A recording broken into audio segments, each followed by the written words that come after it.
नमस्कार। आज मैं लेकर आई हूँ प्रेमचंद की लिखी कहानी बेटी का धन। बेतवा नदी दो ऊंचे कगारों के बीच इस तरह मुंह छिपाए हुए थी जैसे निर्मल हृदयों में साहस और उत्साह की मध्यम ज्योति छिपी रहती है। इसके एक कगार पर एक छोटा सा गांव बसा है जो अपने भग्न जातीय चिन्हों के लिए बहुत ही प्रसिद्ध है।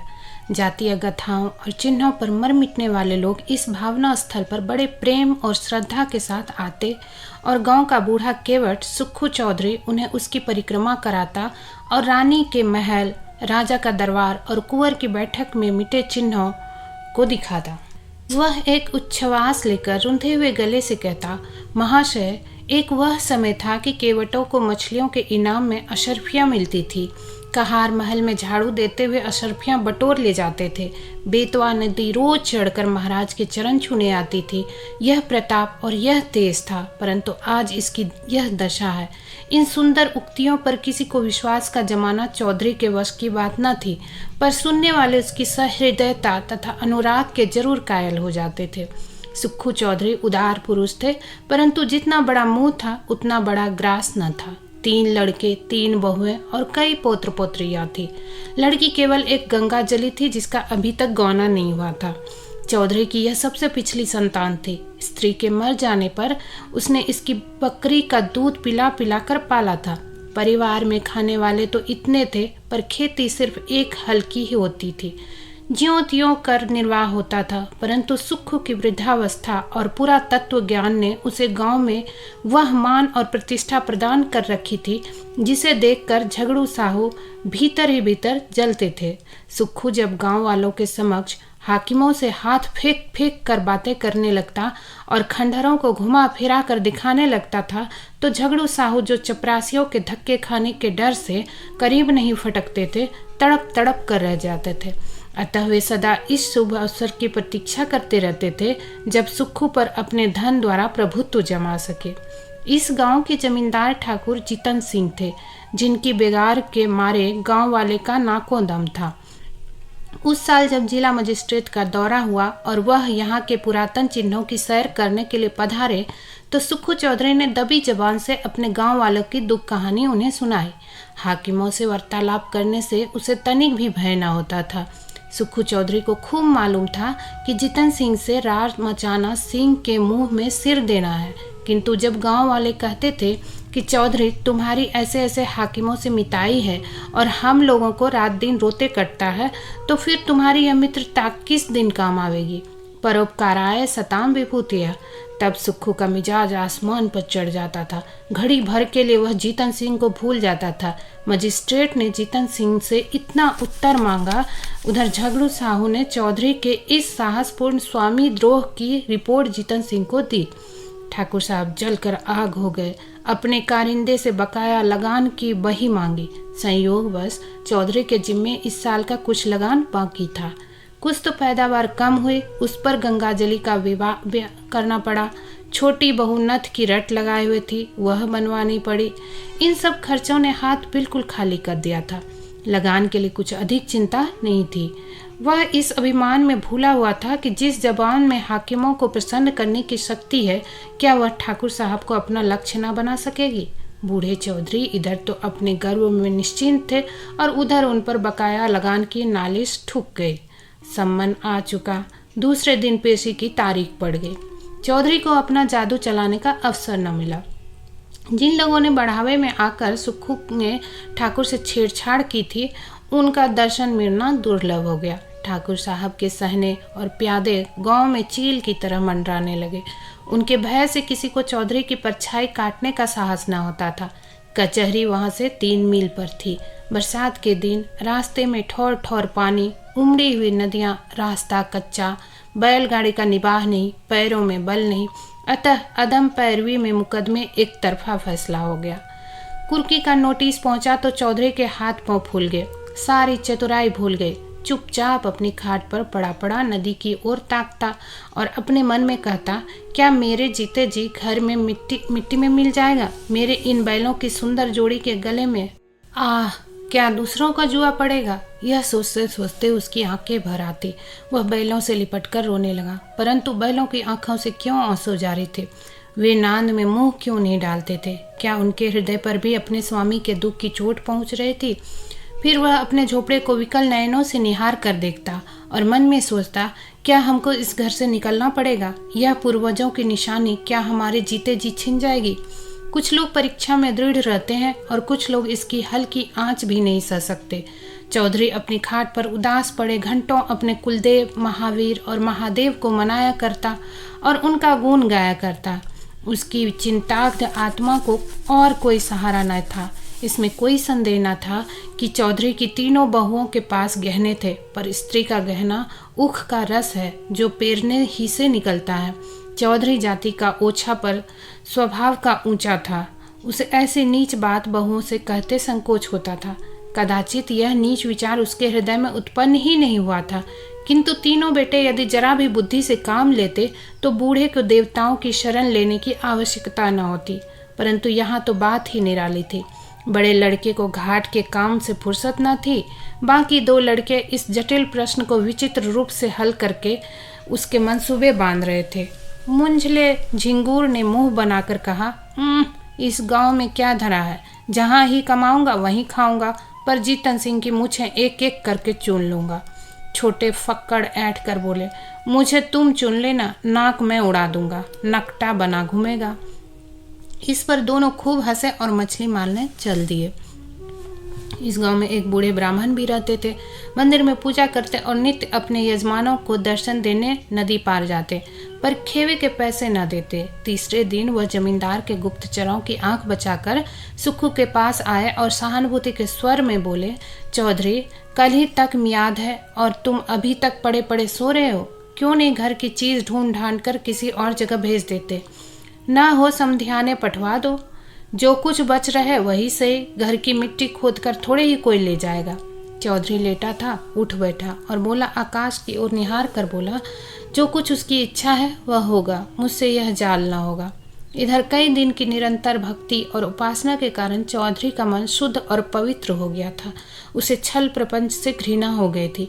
पंडित जी जो इस काम में सिद्धस्थ थे लज्जित हो गए, परंतु चौधरी के घर के अन्य लोगों को ईश्वर इच्छा पर इतना भरोसा न था। धीरे धीरे घर के बर्तन भाड़े खिसकाए जाते थे। अनाज का एक दाना भी घर में न रहने पाया। रात को नाव लदी हुई जाती और उधर से खाली लौटती थी। 3 दिन तक घर में चूल्हा न जला। बूढ़े चौधरी के मुंह में अन्न की कौन कहे, पानी की एक बूंद भी न पड़ी। स्त्रियां भाड़ से चूने भुना कर चबाती और लड़के मछलियां भून भून कर उड़ाते। परंतु बूढ़े की इस एकादशी में यदि कोई शरीक था तो वह उसकी बेटी गंगाजली थी। यह बेचारी अपने बूढ़े बाप को चारपाई पर निर्जल छटपटाते देख बिलक बिलक कर रोती। लड़कों को अपने माता पिता से वह प्रेम नहीं होता जो लड़कियों को होता है। गंगाजली इस सोच विचार में मग्न रहती थी कि दादा की किस भांति सहायता करूं। यदि हम सब भाई बहन मिलकर जीतन सिंह के पास जाकर दया भिक्षा की प्रार्थना करें तो वे अवश्य मान जाएंगे, परंतु दादा को कब यह स्वीकार होगा? वह यदि एक दिन बड़े साहब के पास चले जाएं तो सब कुछ बात की बात में बन जाए, किंतु उनकी तो जैसे बुद्धि ही मारी गई है। इसी उधेड़-बुन में उसे एक उपाय सूझ पड़ा। कुम्हलाया हुआ मुखारविंद खिल उठा। पुजारी जी सुक्खू चौधरी के पास से उठकर चले गए और चौधरी उच्च स्वर से अपने सोए हुए देवताओं को पुकार पुकार कर बुला रहे थे। नादान गंगाजली उनके पास जाकर खड़ी हो गई। चौधरी ने उसे देखकर विस्मित स्वर में पूछा, क्यों बेटी, इतनी रात गए क्यों बाहर आई? गंगाजली ने कहा, बाहर रहना तो भाग्य में लिखा है, घर में कैसे रहो? सुक्खू ने जोर से हाँक लगाए, कहाँ गए तुम कृष्ण मुरारी, मेरे दुख हरो। गंगाजली खड़ी थी, बैठ गए और धीरे से बोली, भजन गाते तो आज 3 दिन हो गए। घर बचाने का भी कुछ उपाय सोचा कि इसे यूं ही मिट्टी में मिला दोगे? हम लोगों को क्या पेट तले रखोगे? चौधरी ने व्यथित स्वर में कहा, बेटी मुझे तो कोई उपाय नहीं सूझता, भगवान जो चाहेंगे होगा। वेग चलो गिरधर गोपाल, काहे विलंब करो। गंगाजली ने कहा, मैंने एक उपाय सोचा है, कहो तो कहूँ? चौधरी उठकर बैठ गए और पूछा, कौन उपाय है बेटी? गंगाजली ने कहा, मेरे गहने झगड़ू साहू के यहाँ गिरो रख दो, मैंने जोड़ लिया है, देने भर के रुपये हो जाएंगे। चौधरी ने ठंडी सांस लेकर कहा, बेटी तुमको मुझसे यह बात कहते लाज नहीं आती? वेद शास्त्रों में मुझे तुम्हारे गांव के कुएं का पानी पीना भी मना है। तुम्हारी ड्योढ़ी में भी पैर रखने का निषेध है। क्या तुम मुझे नरक में ढकेलना चाहती हो? गंगा जली उत्तर के लिए पहले ही से तैयार थी। बोली, मैं अपने गहने तुम्हें दिए थोड़े देती हूँ। इस समय लेकर काम चलाओ, चेत में छुड़ा देना। चौधरी ने कड़क कर कहा, यह मुझसे ना होगा। गंगाजली उत्तेजित होकर बोली, तुमसे यह ना होगा तो मैं आप ही जाऊंगी। मुझसे घर की यह दुर्दशा नहीं देखी जाती। चौधरी ने झुंझला कर कहा, बिरादरी में कौन मुंह दिखाऊंगा? गंगाजली ने चिढ़कर कहा, बिरादरी में कौन ढिंडोरा पीटने जाता है? चौधरी ने फैसला सुनाया, जग हंसाए के लिए मैं अपना धर्म ना बिगाड़ूंगा।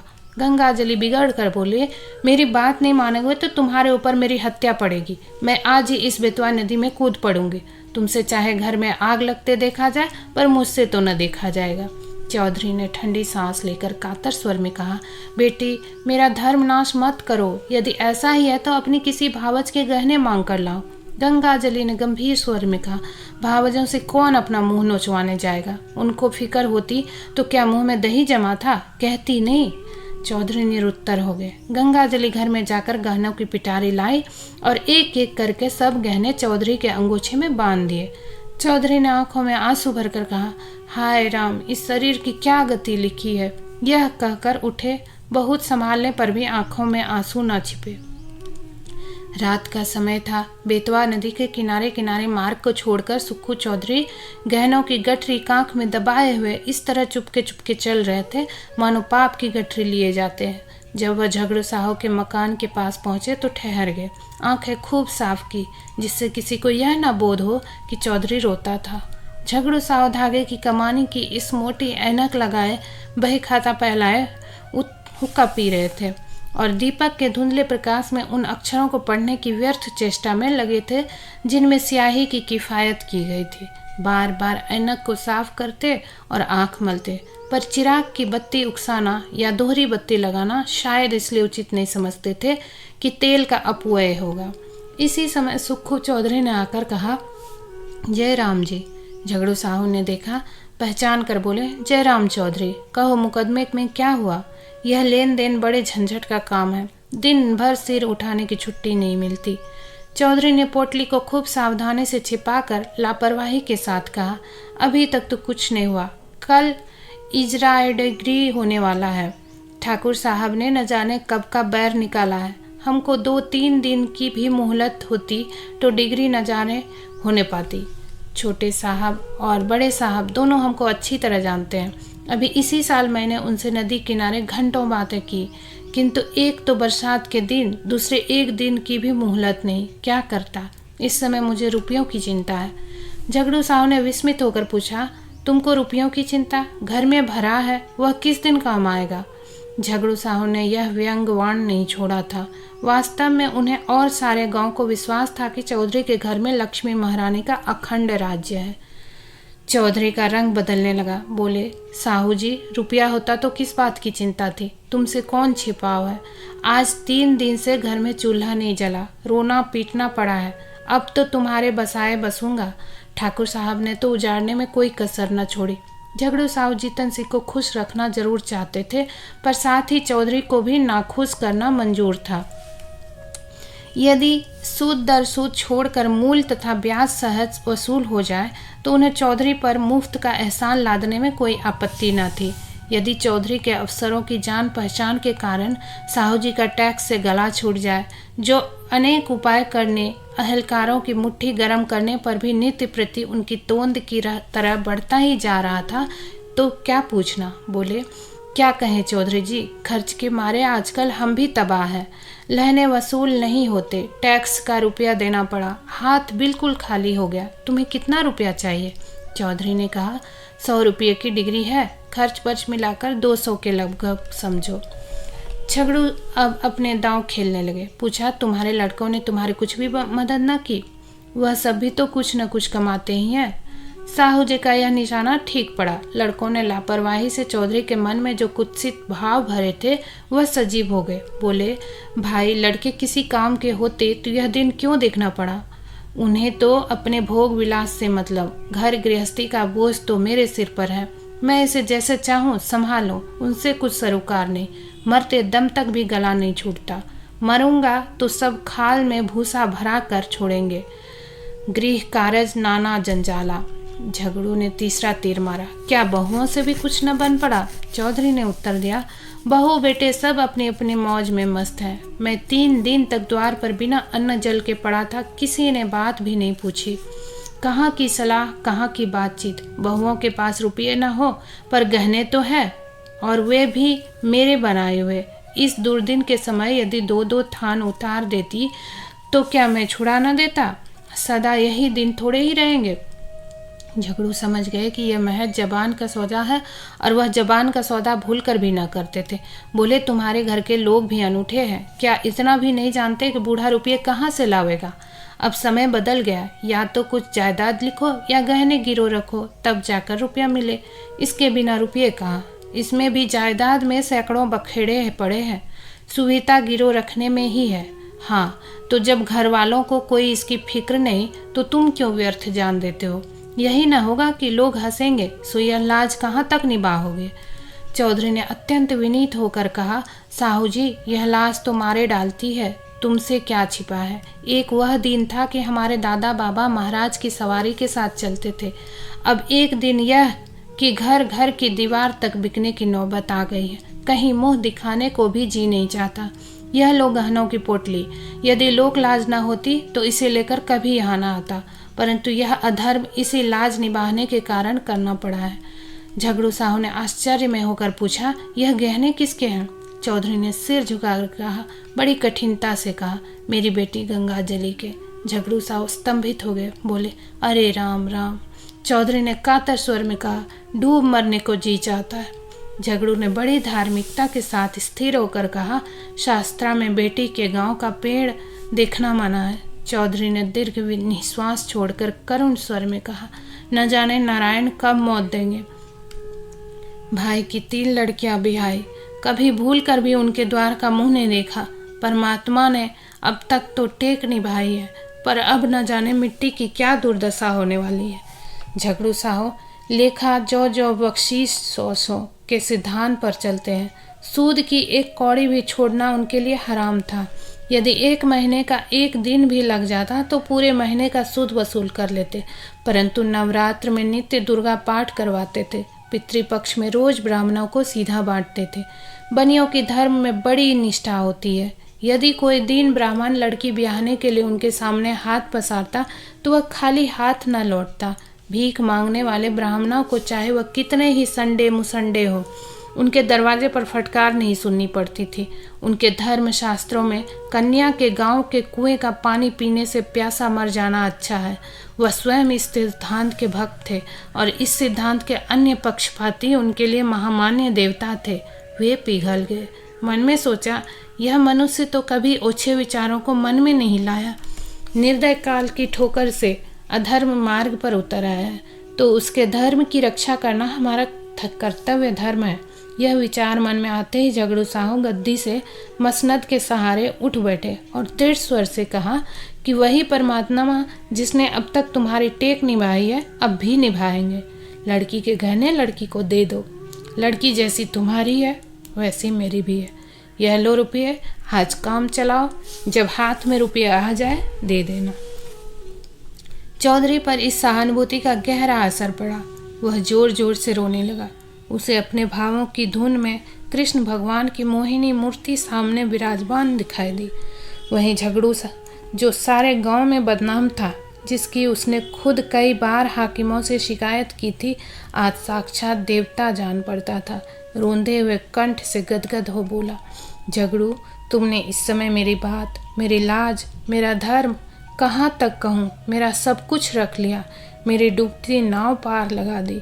कृष्ण मुरारी तुम्हारे इस उपकार का फल देंगे, और मैं तो तुम्हारा गुण जब तक जीऊँगा गाता रहूँगा। दोस्तों, आशा करती हूँ ये कहानी आपको अच्छी लगी होगी। अगली कहानी के लिए हम हमारे चैनल पर बने रहें। धन्यवाद।